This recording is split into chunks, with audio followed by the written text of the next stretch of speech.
जय श्री राम। सनातन ज्ञान की गंगा में आप सभी सुधीजनों का पुनः हार्दिक अभिनंदन है। इस वीडियो में चर्चा का विषय है दातुन क्यों करें, ब्रश क्यों न करें, पेस्ट क्यों न करें। इसकी चर्चा हम इससे पहले वाले वीडियो में कर चुके हैं। अभी हम चर्चा ये करेंगे कि दातुन और पेस्ट के बदले में पेस्ट और ब्रश के बदले में दातुन ही करें। लेकिन दातुन की महत्ता बताने से पहले हम थोड़े से अपने भारतीय इतिहास की तरफ चलते हैं, मध्यकालीन इतिहास की तरफ चलते हैं। जब मोहम्मद गोरी का गुलाम कुतुबुद्दीन ऐबक दिल्ली सल्तनत पर बैठता है और कुतुबुद्दीन ऐबक का गुलाम बख्तियार खिलजी बिहार की तरफ चलता है। बख्तियार खिलजी कितना दुर्दांत था, कितना क्रूर था और कितना जिहादी था, ये इस बात से अंदाज़ा लगाया जा सकता है कि जिस समय वो बीमार पड़ा हुआ था बिहार में जाकर के, उस समय उसके हकीमों ने तरह तरह की दवाइयाँ की, वो ठीक नहीं हुआ।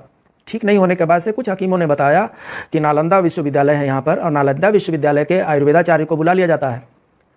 बख्तियार खिलजी ने कहा कि मुझे किसी भी भारतीय हिंदुस्तानी दवाई से नहीं कोई मतलब है, चाहे जिंदा रहूं चाहे ना रहूं, मैं यूनानी दवाई लूँगा, भारतीय दवाई नहीं लूँगा।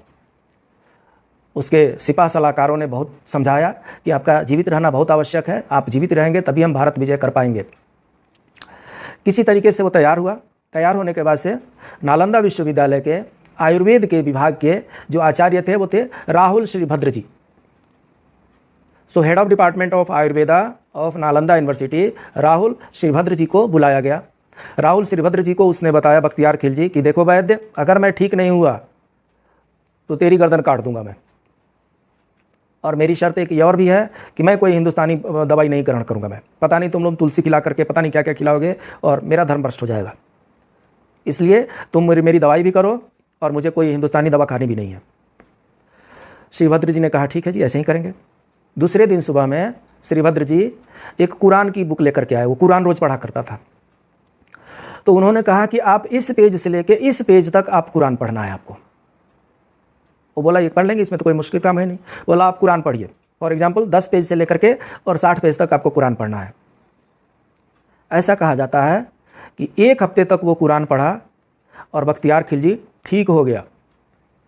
बख्तियार खिलजी जब ठीक हो गया तो उस वैद्य को बुलाया गया कि बादशाह ठीक हो गए हैं, जानना चाहते हैं कैसे ठीक हुए हैं।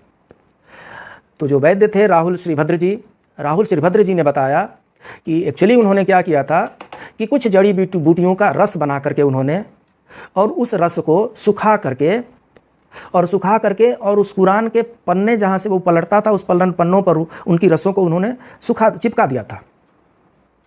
वो ट्रांसपेरेंट थे, दिखाई नहीं पड़ने वाले रस थे, इसलिए इसको कुछ दिखाई नहीं पड़ा। जब ये कुरान पढ़ करके पन्ने पलटता था तो अपनी जीभ से अपना उंगली भिगाता था और उंगली भिगा करके उस पन्ने को पकड़ता था और उलाटता था, और इस तरीके से उस पन्ने में जो औषधि जो उसमें चिपकी हुई थी, जो रस थे, जो औषधियों के रस उसमें चिपके हुए थे, वो औषधियों के रस उसके जीभ में आ जाते थे उसकी उंगली के द्वारा, और सिर्फ उस जीभ में आ जाने वाले रस से ही वो बख्तियार खिलजी ठीक हो गया। ये सुनने के बाद से उसको और भी क्रोध आ गया। उसने सोचा ये काम तो हमारे हकीमों को करना चाहिए, यूनानी वैद्यों को करना चाहिए, ये हिंदुस्तानी वैद्य कैसे कर दिया। उस वैद्य को और उस नालंदा यूनिवर्सिटी के जितने भी वैद्य थे सबको नालंदा विश्वविद्यालय में बंद करके उस नालंदा विश्वविद्यालय के पुस्तकालय को आग लगा दिया गया। धूं धूं कर करके वो विश्वविद्यालय की पुस्तकालय 3 महीने तक जलते रहे। बख्तियार खिलजी ने कहा नामो निशान मिटा दो इनका, जो ज्ञान और विज्ञान ये रखे हैं। इतना ज्ञान और विज्ञान हमारे पास रहना चाहिए, इनके पास रहना ही नहीं चाहिए। उस बख्तियार खिलजी ने 3 महीने तक नालंदा यूनिवर्सिटी के सारे पुस्तकालय को धूं धूं करके जलाया, सुलग करके नहीं जलाया। इतना बड़ा विश्वविद्यालय था वो, इतना बड़ा विश्वविद्यालय का पुस्तकालय था। उस बख्तियार खिलजी के नाम पे बिहार में आज भी बख्तियारपुर जंक्शन है।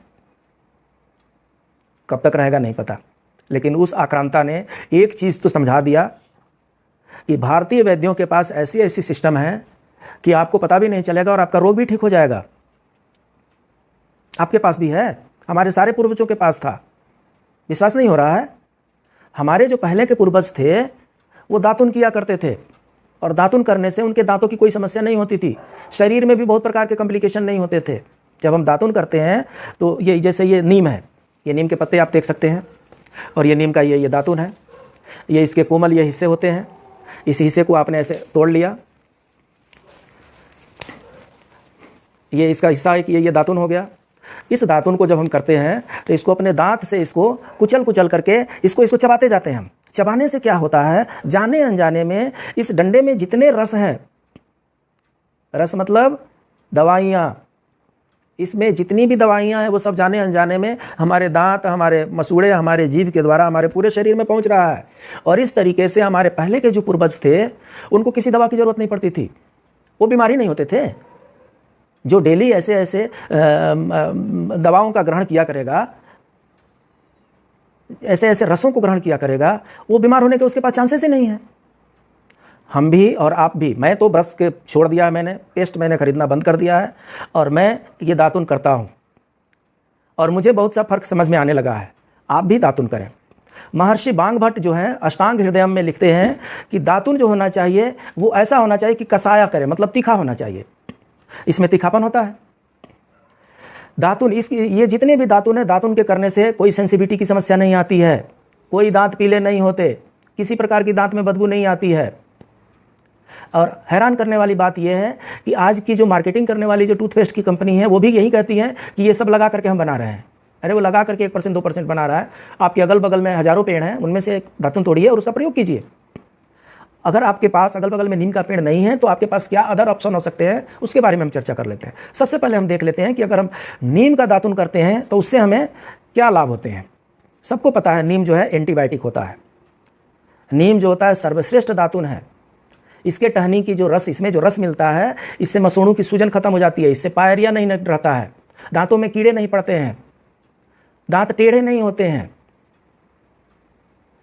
दांत की हर बीमारियों को ये दूर करता है नीम का दातुन। ये कीटाणुनाशक है, मुंह में कीड़े भी नहीं लगने देता है, दांत में, जीभ में, मुंह में किसी प्रकार की बीमारी तक नहीं होने देता है। और सबसे चौंकाने वाली बात यह है कि गर्भवती औरत अगर अपने पूरे गर्भाधान के दौरान नीम की दातुन से अगर अपना मुंह धोए, साफ करे, तो गर्भस्थ शिशु संपूर्ण रूप से निरोग होकर के जन्म लेगा, बिना किसी कॉम्प्लिकेशन का जन्म लेगा। और उस निरोगी शिशु को किसी रोग निरोधी टीका लगाने की भी जरूरत नहीं है।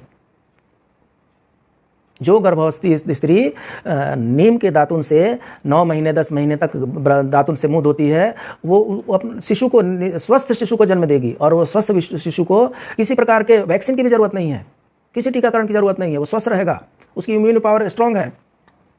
तो इस तरीके से नीम के दातुन का महत्व समझिए। हो सकता है कि नीम का दातुन ना मिले, चलिए बबूल का दातुन ढूंढ लेते हैं। बबूल जो होता है इसको आयुर्वेद में पित्तनाशक कहा जाता है, कफनाशक कहा जाता है। 3 ही तो दोष होते हैं, पित्त, कफ और वात। तो पित्त और कफ नाशक है बबूल का दातुन। बबूल का दातुन यूज कीजिए। और पित्त और कफ से रिलेटेड जितने भी रोग हैं, ये रक्त को शोधक भी करता है, साफी पीने की जरूरत नहीं है, कफ को बैठने नहीं देता है, कफ साफ करता है बबूल का दातुन। इसके अंदर एक गोंद नाम का इसमें एक रस होता है, उससे क्या होता है कि मुंह में छाले भी नहीं पड़ते हैं। बबूल का दातुन कीजिए और मुंह के रोग भगाइए। इसके बाद से बेर का दातुन। जितने लोग स्वर से संबंधित हैं, जो लोग गायन बाजन से संबंधित हैं, उनको पता है बेर का दातुन करने से कंठ जो होते हैं वो साफ होते हैं, स्वर तंत्र मजबूत होते हैं, सुरीला हो जाता है। किसी प्रकार का अगर गले में खराश हो, ठीक हो जाता है। प्रदर रोग हो, माताओं बहनों में मासिक रोग हो, वो भी बेर के दातुन करने से उसमें आराम मिलता है। करके देखिए।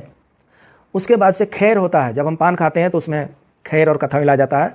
खैर के दातुन से अगर करेंगे तो मुंह में कीड़े नहीं लगे, दांत में कीड़े नहीं लगेंगे, मुंह से बदबू नहीं निकलेगी, उसमें से खुशबू निकलेगी और कई प्रकार की बीमारियों को भगाता है ये खैर का दातुन। उसके बाद से अर्जुन का दातुन। अर्जुन जो पेड़ है वो आयुर्वेद में कई बीमारियों को ठीक करने का गारंटी लेता है। उसमें लैक्टोन और लैक्टिक मिला होता है। उससे क्या होता है, हृदय रोगों में लाभ होता है, रक्त स्तंभन, ब्लड क्लोटिंग में लाभ होता है, हार्ट डिजीज में उसके फायदा होते हैं, शुगर डिजीज होते हैं, शुगर डिजीज में आपको अर्जुन का जो पेड़ है दातुन है उससे करने से फायदा होता है। जितने प्रकार के बीपी है, हाई बीपी वाले, शुगर डायबिटिक वाले, इन सबको अर्जुन का दातुन करने से बहुत आराम और मिलता है। करके देखिए। उसके बाद से आता है महुआ का दातुन। महुआ का दातुन जो है, इसमें इस महुआ के दातुन से अगर आप मुंह को धोते हैं तो दांतों का हिलना बंद हो जाता है, दांतों में से खून आना बंद हो जाता है, मुंह की कड़वाहट बंद हो जाती है, मुंह सूखने, गला सूखने की परेशानी भी दूर हो जाती है। इसके बाद से बरगद का दातुन। इसमें ऐसा कहा जाता है कि बरगद की टहनी में लगभग 10% टैनिक पाया जाता है। ये वेदनहार है, मतलब पेन किलर होता है। अगर बरगद की दत्वन हम करते हैं तो उससे शरीर से दर्द दूर होते हैं, शोथरण होता है, आंखों की रोशनी बढ़ती है, गर्भाशय से रिलेटेड जितने कॉम्प्लिकेशन है वो ठीक होते हैं, पुरुष शुक्राणु से रिलेटेड जितने इशूज हैं उसमें आराम मिलता है। उसके बाद से एक अपमार्ग की दातुन होती है जिसको चिचिरा भी कहते हैं। तो चिचिरा का अगर आप करते हैं, दातुन करते हैं, तो उससे क्या होता है, मूत्र मार्ग के जितने भी अवरोध हैं उससे दूर हो जाते हैं। स्टोन, किडनी स्टोन ठीक हो जाता है। जितने भी लंग्स प्रॉब्लम है, श्वसन रोग है, उससे उसको आराम मिलता है। इसी तरीके से एक करंज होता है। करंज की दातुन करेंगे तो पेट के रोग, पेट के कीड़े और कुछ गुदा रोग जैसे बवासीर वगैरह, इनसे आराम मिलता है। कहने का मतलब आप सिर्फ मुंह नहीं साफ कर रहे हैं, आप सिर्फ दांत नहीं साफ कर रहे हैं, आप अपने शरीर को भी ठीक कर रहे हैं, स्वस्थ कर रहे हैं। आम के आम, गुठलियों के दाम। इसीलिए कहा जाता है कि पहले के जो जितने भी हमारे पूर्वज थे वो हट्ठे कट्ठे होते थे। आज भी अगर जितने भी टूथपेस्ट वाली कंपनीज हैं अपने टूथपेस्ट का प्रचार करती हैं तो किसी बूढ़े का दांत, मजबूत दांत दिखाती हैं। मुंह जो है हमारे शरीर का मुख्य अंग है और इसी से आहार जाता है और उसी आहार से हमारा पोषण होता है। इसलिए अगर दांत स्वस्थ रहेंगे, मुंह स्वस्थ रहेगा, आहार नाल स्वस्थ रहेंगे तो शरीर भी स्वस्थ रहेंगे। आयुर्वेद में छाल से, लकड़ी से, फूल से, पत्ते से विभिन्न प्रकार से औषधियाँ तैयार की जाती हैं और रोगों का निदान किया जाता है। अगर हम इन सब से दातुन करते रहें तो हमें किसी वैद्य के पास जाने की शायद ज़रूरत भी ना पड़े। इसलिए आज हम संकल्प लेते हैं, हमने पेस्ट छोड़ दिया, हमने ब्रश फेंक दिया और हम आज से सिर्फ और सिर्फ दातुन यूज करेंगे। दातुन यूज करने से आपको हम बता दें, अगर भारत के 135 करोड़ लोग दातुन यूज करने लगे तो लगभग 30 लाख लोगों को रोज का रोजगार मिल जाएगा। ये भारत की अर्थव्यवस्था पर एक व्यापक प्रभाव डाल सकता है। इसलिए आइए हम सब अपने भारत की अर्थव्यवस्था को भी तंदुरुस्त करें, अपने शरीर को भी तंदुरुस्त करें, अपने स्वास्थ्य को भी तंदुरुस्त करें। ब्रश फेंक दें, टूथपेस्ट फेंक दें और सिर्फ दातुन करें। नीम का दातुन करें, बेर का दातुन करें, शीशम का दातुन करें, महुआ का दातुन करें, बरगद की दातुन करें, अपमार्ग की दातुन करें, बबूल का दातुन करें। इनसे आपको हर तरह के निरोग होंगे। मिलते हैं फिर एक नए टॉपिक के साथ, तब तक के लिए जय श्री राम।